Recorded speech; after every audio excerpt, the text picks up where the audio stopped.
The dismissal started when I was 16. Community service hours don't impress anyone, Mom had said, watching me sort donations at the local food bank.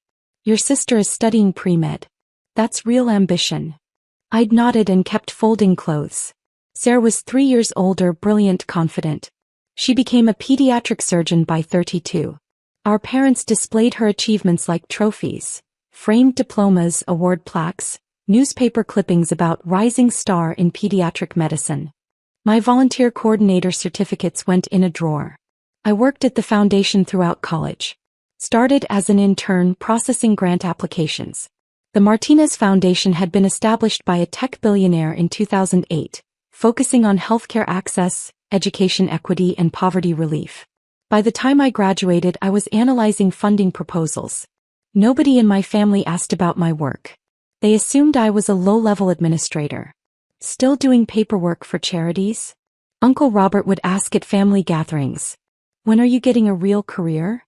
I'd smile. "The work is meaningful to me." Sarah would laugh. "Meaningful doesn't pay 6 figures. She earned $340,000 annually as chief of pediatric surgery at Metropolitan Children's Hospital. She mentioned it often. Her house cost $1.8 million. Her car was a Tesla Model S. Her vacation photos from the Maldives filled Instagram. My apartment was modest. I drove a 10-year-old Honda. I wore simple clothes. "You could do so much better," Mom would say, disappointed. "You're smart enough. You just lack ambition." What they didn't know, I'd been promoted 7 times in 12 years. At 29, I became the youngest director of grant operations in the foundation's history. At 31, I joined the executive board. At 33, I was offered the position of chair. The foundation's endowment had grown to $3.2 billion. I approved or denied funding requests worth hundreds of millions annually. My decisions affected hospitals, schools, research facilities, and community programs across the country. Grant applications crossed my desk from Nobel Prize winners, university presidents, and hospital administrators, including, eventually, my sister's hospital. But first came Thanksgiving. The dinner was at my parents' house in suburban Connecticut. Sarah arrived in her Tesla, her husband Marcus behind the wheel. He was an orthopedic surgeon. They'd met in medical school. "Emma." Sarah hugged me, then stepped back to examine my outfit. "Still shopping at Target?" "It's comfortable," I said. "Comfortable," she repeated like the word was foreign. "Well, I suppose that's what matters when you're not building a career." Mom had set the table with her fine china. Dad carved the turkey with ceremonial importance. Sarah and Marcus sat at the positions of honor. I was at the far end, next to cousin Jennifer, who worked in retail. "Sarah, tell everyone about the new wing," Mom prompted. Sarah's face lit up. "The hospital is expanding pediatric oncology services. It's a $45 million project. We're creating a state-of-the-art facility with family-centered care design, advanced radiation equipment, and integrated research labs." "That's wonderful," Aunt Patricia said. "We've secured $18 million from the state," Sarah continued. "Another $12 million from private donors. But we're applying for a major foundation grant to complete the funding. If we get it, we'll be able to start construction by spring." "You'll get it," Dad said confidently. "Look at your credentials. Any foundation would be lucky to fund your work." Sarah smiled. "I hope so." The application went to the Martinez Foundation. They're the largest healthcare-focused foundation in the region. Getting their backing would be transformative. My fork paused halfway to my mouth. The Martinez Foundation. My foundation. I said nothing. "How much are you requesting?" Uncle Robert asked. $15 million, Marcus said. "It's a competitive process. Hundreds of hospitals apply. But Sarah's program has exceptional outcomes.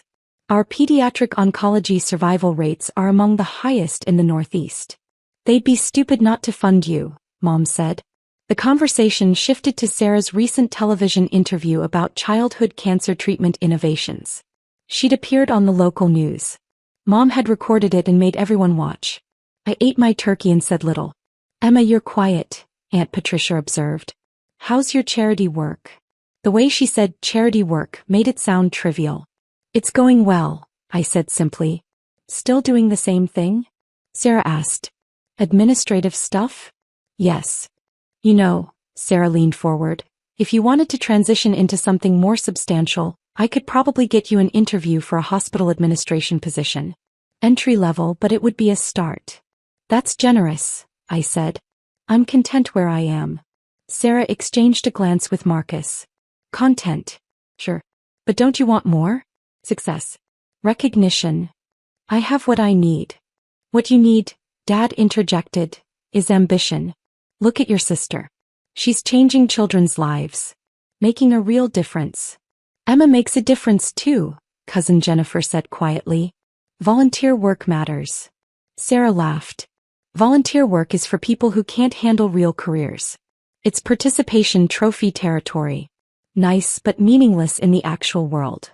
Sarah, Mom said, but her tone was mild, almost amused. I'm serious, Sarah continued. Emma, you're 33. You should be building something by now. A career. Financial security. Instead you're playing charity worker like it's a college hobby. Marcus nodded. The nonprofit sector is noble, but let's be honest, it's where people go when they can't compete in real professional environments. That's not fair, Jennifer protested. It's realistic, Sarah said. Emma could have gone to medical school, law school, business school. Instead she chose to process paperwork for donations. It's embarrassing, honestly. The table went quiet. I cut my turkey carefully. You're entitled to your opinion. It's not opinion, Sarah said. It's fact. Charity work is for losers who can't make it in competitive fields. It's the professional equivalent of living in your parents' basement. Dad chuckled. That's harsh, Sarah. But accurate, Sarah insisted. I love my sister, but someone needs to tell her the truth. She's wasting her potential on meaningless volunteer coordinator positions. It's not meaningless to the people we help, I said calmly. Oh please, Sarah rolled her eyes. That's what everyone in the nonprofit world says to justify their irrelevance. Meanwhile, those of us in actual careers are solving problems, saving lives, building things that matter. Your hospital is applying to a nonprofit foundation for funding, I pointed out. That's different, Marcus said. Foundations are investment vehicles for wealthy donors. The people who work there are glorified paper pushers. The real impact comes from institutions like hospitals that actually deliver services. Sarah raised her wine glass. Exactly. Foundations exist to fund people like me. The workers there are just middlemen. No offense, Emma, but your job is basically sorting mail. I smiled and took a sip of water. Maybe it's time to grow up, Sarah added. Stop playing in the nonprofit sandbox and join the real world. You're smart enough. You just lack drive. The conversation moved on. Sarah described her hospital's recent achievements. Mom beamed with pride. Dad asked detailed questions about the grant application process. I finished my dinner in silence. The grant application arrived on my desk the following Tuesday. Metropolitan Children's Hospital. Requesting $15 million for pediatric oncology wing expansion. Principal investigator. Dr. Sarah Chin, Chief of Pediatric Surgery. I read through the 50-page proposal. It was impressive. Detailed architectural plans, comprehensive budget breakdowns, outcome data from their current programs, letters of support from medical organizations and patient families. Sarah's credentials were listed prominently. Harvard Medical School. Johns Hopkins residency. Published researcher. Award winner. Television appearances. The application would go before our grant review committee the following month. As foundation chair, I would lead the evaluation process. I set the application aside and continued through my other work. That evening, Sarah called. Hey, did you have a good Thanksgiving? It was fine. Sorry if I was harsh, she said, though her tone suggested she wasn't particularly sorry. I just worry about you. You're capable of so much more. I appreciate your concern. Listen, I wanted to ask, do you know anyone at the Martinez Foundation? I know you work in the nonprofit world. Maybe you have connections. Why do you ask? Our hospital applied for a major grant. It would be helpful to have an inside perspective on their process. Anything you could tell me about how they evaluate applications? I'm not familiar with their specific process, I said truthfully. I wasn't going to discuss it with an applicant. Oh. He sounded disappointed. I thought maybe your charity network would overlap. Well, if you hear anything, let me know. Sure. Thanks, Emma. Really think about what I said. You're 33. It's not too late to start a real career. I could help you. I'll think about it, I said. After we hung up, I returned to the grant application. I'd review it with the same rigor as every other proposal. No favoritism, no personal bias. That was my professional responsibility.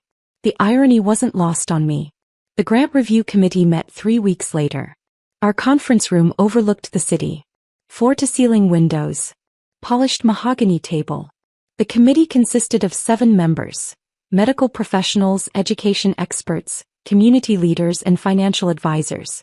I sat at the head of the table. We have 43 applications this quarter, I began.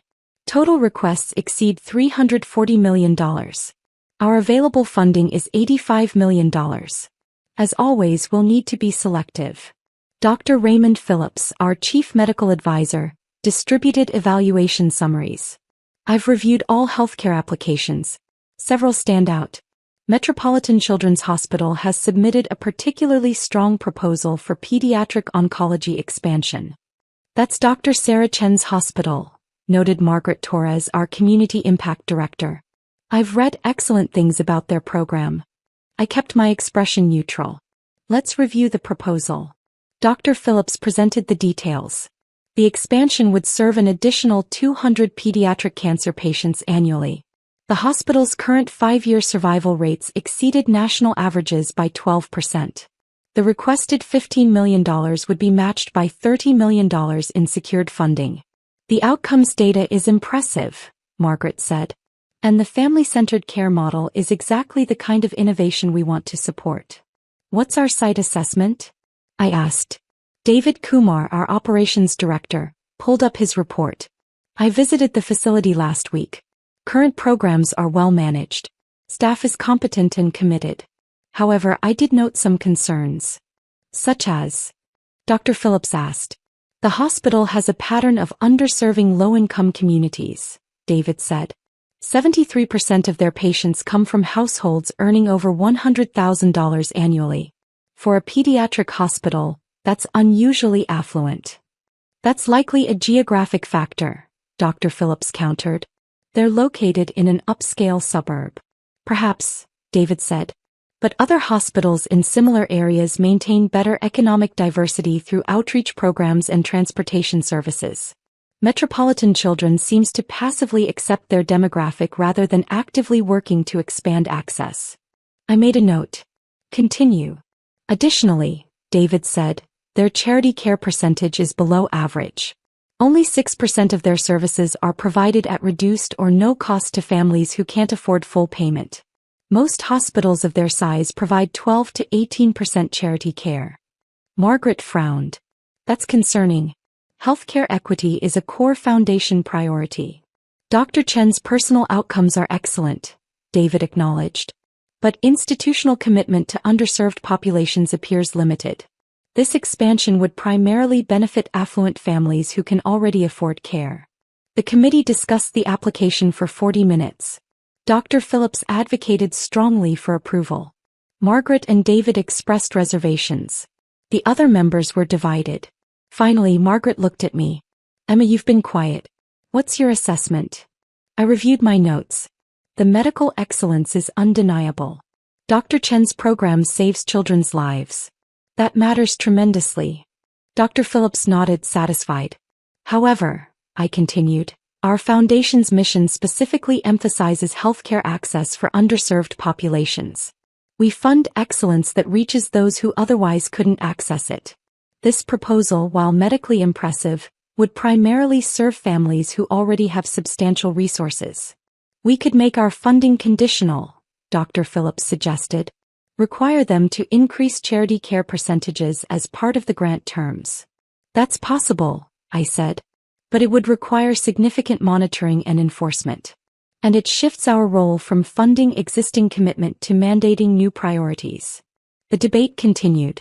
Eventually, we took a preliminary vote. 4 members supported approval with conditions.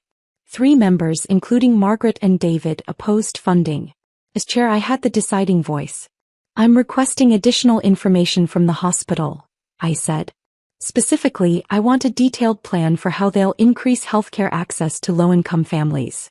If they can demonstrate genuine commitment to equity, we'll reconsider. Otherwise, I'm inclined to direct our funding to hospitals already serving underserved populations. Dr. Phillips looked disappointed but nodded. Fair enough. I drafted the letter that afternoon. Sarah called me 3 days later, furious. The Martinez Foundation rejected us, she said. Can you believe that? I'm sorry to hear that, I said carefully. They said our healthcare equity metrics were insufficient. Healthcare equity metrics. We save children's lives. What does equity have to do with medical excellence? I assume they have specific funding priorities. It's bureaucratic nonsense, Sarah fumed. Some paper-pushing administrator who's never saved a single life is judging my program. My survival rates are exceptional. My patients thrive. But apparently that doesn't matter because we don't meet some arbitrary diversity quota. I said nothing. The worst part. Sarah continued. They offered to reconsider if we submit additional information. Like I have time to jump through hoops for some low-level foundation worker who doesn't understand actual medicine. Maybe the additional information would help your case. Help my case. Sarah's voice rose. I don't need to justify my work to charity administrators. My outcomes speak for themselves. This is exactly what I was saying at Thanksgiving. Nonprofit people live in this fantasy world where paperwork matters more than results. Perhaps they're trying to ensure the funding creates maximum impact. Maximum impact is saving children's lives, Emma. Which I do. Every single day. While foundation workers sit in comfortable offices pretending their bureaucracy matters. I took a breath. Sarah, I need to tell you something. What? I'm the chair of the Martinez Foundation. Silence. What? She finally said. I've been with the foundation for 12 years. I was promoted to chair 2 years ago. I led the committee that reviewed your application.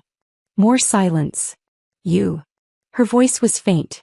You're in charge of the foundation? Yes. The $3.2 billion foundation? Yes. You rejected my application? The committee had concerns about healthcare equity. Your hospital's charity care percentage is 6%. We typically fund institutions providing 12 to 18% charity care. Your patient demographic skews heavily toward affluent families. Our mission prioritizes healthcare access for underserved populations. I don't. Sarah struggled to process. You're a charity worker. You process donations. I oversee grant distribution for one of the largest healthcare foundations in the country. Last year we distributed $287 million in funding. Your hospital applied for $15 million. Your application was one of 43 we reviewed this quarter. But you work in nonprofit. That's not a real career. I chair a foundation with a $3.2 billion endowment. I supervise a staff of 63 professionals. My decisions affect hundreds of hospitals, schools, and community organizations. University presidents call me. Hospital administrators call me. Research directors call me. Because I control access to funding they need. Sarah's breathing was audible. Why didn't you tell us? You never asked about my work. You assumed it was meaningless. But you let us think. At Thanksgiving you said nothing when you said charity work is for losers. That I'm a professional failure? That I should grow up and get a real career? I didn't know. That shouldn't matter, Sarah. The work matters regardless of who does it. Foundations fund the hospitals and research institutions that save lives. We're not glorified paper pushers. We're strategic investors in social impact. Your hospital needs us. Every hospital needs us. Emma, I'm sorry. I didn't understand. You didn't try to understand, I interrupted. For 17 years, you've dismissed my work without ever asking what I actually do. You've mocked my career at every family gathering. You've treated me like a failure because I don't drive a Tesla or vacation in the Maldives. I was wrong. I'm sorry. Can we reconsider the grant? That depends entirely on your hospital's commitment to healthcare equity. We can improve our charity care percentage, Sarah said quickly. We can develop outreach programs. Whatever you need. It's not what I need. It's what underserved communities need. And frankly, I question whether your hospital is genuinely committed to equity or just willing to check boxes for funding. We're committed, Sarah insisted. I'll personally develop the programs. I'll submit a revised proposal, I said. Include a detailed equity plan with specific, measurable goals. Include budget allocations. Include timeline commitments. The committee will review it fairly. Thank you, Sarah said. Emma, really, I'm so sorry. I had no idea you were so successful. I was always this successful, I said quietly. You just never respected the work. The revised application arrived 2 weeks later. It was substantially different. Metropolitan Children's Hospital committed to increasing charity care to 15% within 2 years. They proposed a mobile clinic for underserved neighborhoods. They outlined transportation services for low-income families. They allocated $2.3 million of their own budget to equity initiatives. Sarah called me after submitting it. I've been thinking a lot about what you said. Okay. You were right. I looked at our patient demographics. Really looked. We're serving mainly affluent families. Kids in poverty are getting cancer too, but they're not reaching us. That's not acceptable. No, it isn't. I visited 3 hospitals in low-income areas. Their facilities are overcrowded and underfunded, but they're serving everyone who walks through the door. Their charity care percentages are over 20%. They're doing what we should be doing. That's good that you're seeing it. The mobile clinic was my idea, Sarah said. I want to bring pediatric oncology screening directly into underserved neighborhoods. Early detection saves lives. Kids in poverty deserve early detection too. That would make a significant difference. Emma, I know I can't take back what I said at Thanksgiving, but I'm trying to understand now. Your work matters. Really matters. You're making institutions like mine think differently about who we serve. That's the goal. Will the committee approve the revised proposal? I can't tell you that. It wouldn't be ethical. But I can say the equity commitment is much stronger now. Fair enough. She paused. Can I ask you something? Why didn't you tell us years ago? About your position? Would it have mattered? She was quiet for a moment. It shouldn't have. You're right. The work should matter regardless of the title. Exactly. But it would have changed how I talked to you. Which is shameful. I'm ashamed, Emma. I treated you like you were less than me because I didn't understand your career. I was arrogant and dismissive and cruel. Yes, you were. Can you forgive me? Eventually, I said. But Sarah, this isn't about forgiveness. It's about respect. You need to respect people regardless of their job titles or income levels. The janitor at your hospital matters. The administrative assistant matters. The volunteer coordinator matters. Everyone contributing meaningful work deserves respect. You're right, she said softly. I've been so focused on status and prestige that I forgot what actually matters. Helping people. All people. Remember that when you're developing your equity programs. The Grant Review Committee met again 4 weeks later. David Kumar presented his assessment of the revised proposal. The equity plan is comprehensive and well-funded. If implemented as written, Metropolitan Children's Hospital would become a model for accessible pediatric oncology care. My concerns are addressed, Margaret said. This is the kind of institutional transformation we should be supporting. Dr. Phillips smiled. Medical excellence plus equity commitment. It's exactly what we look for. The vote was unanimous. We approved $15 million in funding, contingent on verified implementation of the equity initiatives. I signed the approval letter myself. That evening, Sarah called. We got it. Emma, we got the grant. Congratulations. Thank you. Really. Thank you for pushing us to be better. The mobile clinic starts in 6 months. We're already hiring community health workers. We're partnering with 3 community centers in underserved areas. That's wonderful. I told Mom and Dad, Sarah said, about your position at the foundation. How did they react? They were shocked. Completely shocked. Mom cried. She feels terrible about how they've treated you. Dad wants to call you, but he's not sure what to say. Tell them I'll call this weekend. Emma, thank you for not giving up on us. On me. You could have rejected the application outright. I wouldn't have blamed you. I don't make decisions based on personal relationships, I said. I make them based on impact. Your hospital can now create significant positive impact for underserved children. That's what matters. You're incredible, Sarah said. I'm sorry it took me so long to see it. After we hung up, I looked out my office window at the city below. Somewhere in those buildings were the hospitals, schools, and community centers my foundation supported. Somewhere were the children receiving treatment, the students getting scholarships, the families accessing services they couldn't otherwise afford. This was my career. This was my impact. It had always mattered. Christmas dinner was different that year. Sarah arrived in her Tesla, but she asked about my work first. How's the foundation? Are you reviewing applications for next quarter? We are.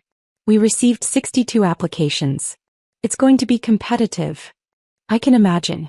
The amount of expertise required to evaluate all those proposals. Mom set down her wine glass.